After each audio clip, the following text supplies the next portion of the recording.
อ่อนแก็บๆในส่งออกน้ำมันมินลิบโตลุมฝ่าอยู่20%อันในซัมมีติดจับไว้เมืองอิหร่านย่ำเหนียวอิหร่านเดปิกสินดังส่งน้ำมันไหนเล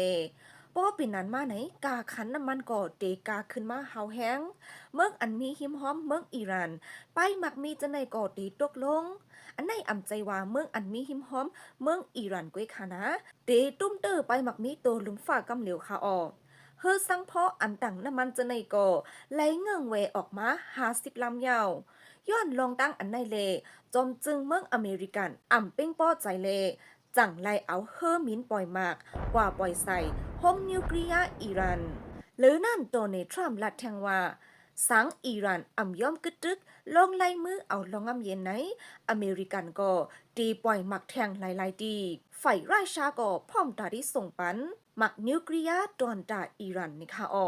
ในเมืองโฮมจุ่มเฮาคาลูตีตุ่มย้อนจังหือไหนเปิงลงได้ก็น้ำมันค่ะเนาะสังจะว่าน้ำมันในขัดกว่าไหน